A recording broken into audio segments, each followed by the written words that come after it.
Gihapon ko. Oh, nakisabay. Siya nga. No na, sige. Gilantaran ko niya sa flyers. Mao ni. Wala din may career guidance sa inyong school, dai? Pag high school? Wala, ma'am. Mao di ay nga. Importante kayo ng career guidance kay you will be guided unsa inyong interest, unsa inyong gusto. Yung mga pagbuot man ni mama. Nga naman si mama din eskwela. Kamo man, no? So, wala siya nahitabo. Tuod man naka-shift ko. Shift ko og yung ko. Ma'am, sa course din mo, ma'am. Ikusain siya, psycho. Kani waso ko ningon nga, sige mo shift ko psych para hindi mo wala. Hilom-hilom lang ko. So, next school year, wala ko ni summer. Next school year, kuha kong shifty form. Ato ko sa CAS. Dito ko. Psych na ko. So, at least, dili kay irregular ko pero gamay lang nga subject kay first year pa man ko. Nakuha na ako ang ubang subject sa uban nga college. Pwede pa man na sa una. Nakuha ni mo. Mao na siya usa sa nakapamotivate na ko. How do I become a guidance counselor? Tungod sa 2.1. Tungod sa guidance counselor nga ning guide na ko. Dapat jud, another thing is mo to district ko niya. Ang problema ni mo kuan, inday nga kuan. Probinsya ko ma'am, nani na. How about the family?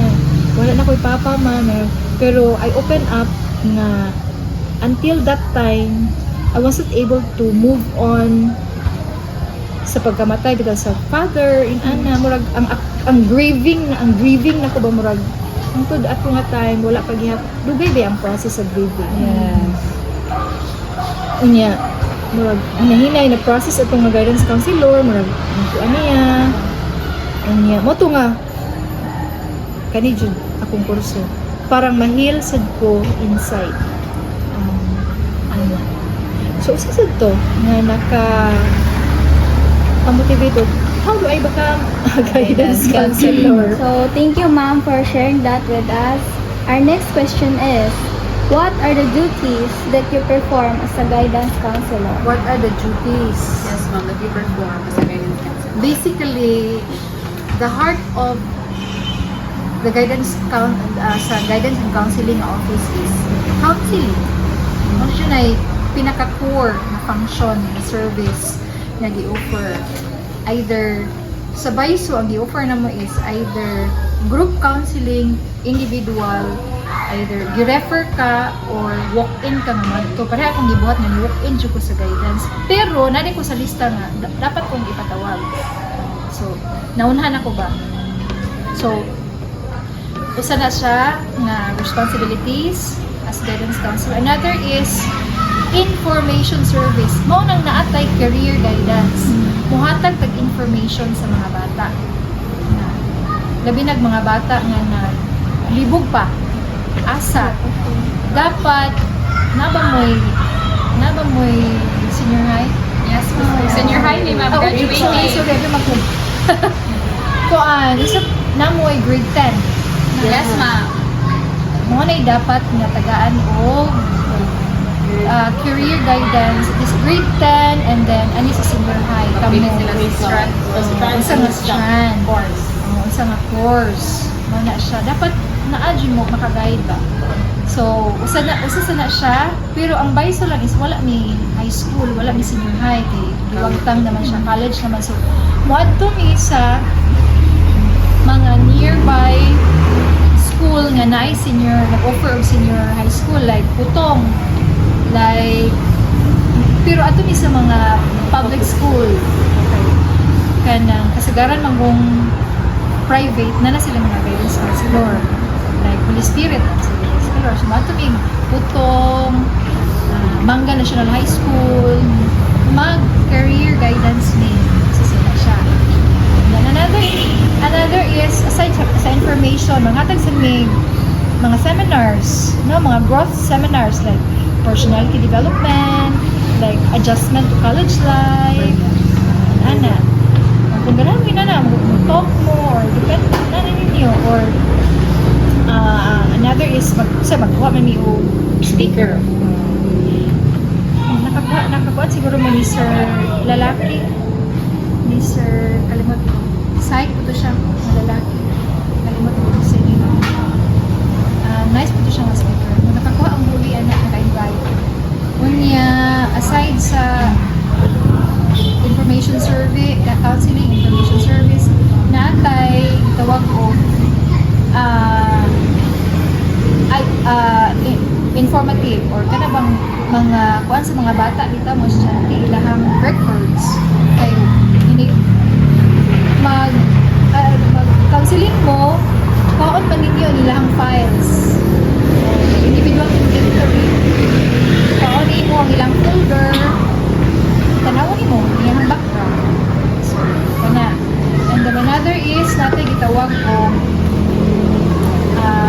research naputay research and then naputay career counseling sa daana mga responsibility sa guidance so more or less kana siya na kuan services ang gi-offer nato sa guidance center. One thing na na-learn na mo sa amo ang dayas dito na subject is ang pailhanan daw na successful in counseling is ang client and counselor relationship. Sasana siya. Ano na siya? Sasana siya. Another, aside na ang relationship ninyo, aside is, ang bata is, for example, ang bata is, ang problem niya is academics. Second year siya, nagproblema dyan siya academics, like engineering, problema. Once gani, na mo yung session sa bata, follow-up, session, academic follow-up. Kung makagraduate gani ng bata, it means na ay improvement ang bata. Successful ang inyong session.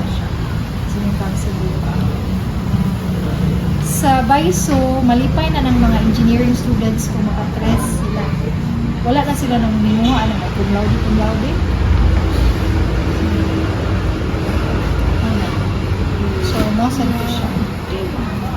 Third question is, how do you help people who come to you for guidance or counseling? How do you Help people. Unsa na ko pagtabang? Sa tao mga naay mo doon din. Actually, dili ko mutabang financially. Kay lisod na, no? Unsa na ko pagtabang nila, no? Pag-guide ra gyud sa mga bata. Kung gusto nila nga muagi og session for counseling, well, it's good. Kung gusto nila magpatabang, moadto sila sa guidance office. Dili sila mahadlok. They should open nga unsa silang problema, unsa silang mga concern. Kay mabito nang uban mahadlok man to guidance. Mahadlok man mo. Lisod maguna kung imuhang problema, imuhang loom-loomon.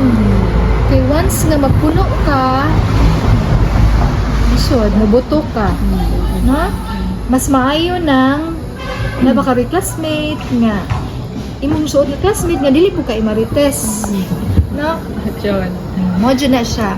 Kinahanglan mangita gid mo og confidente nga kana bang imong ma-share sa problema, nga dili ang imong problema. Yes. Kana masaligan nimo nga makakit gid siya. Kung sa imong gi-share, Gusto na sa panahon karon. napagihapon pero muna pangita Magpili lang pili lang gid siya. Kana.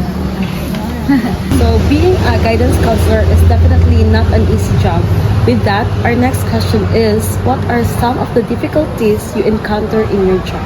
Some of the difficulties usa gid nga difficult no is sa kung i-base lang nako sa BISO nga scenario kuan rami ka guidance counselor sa BISO duha rami ka RGC, registered guidance counselor.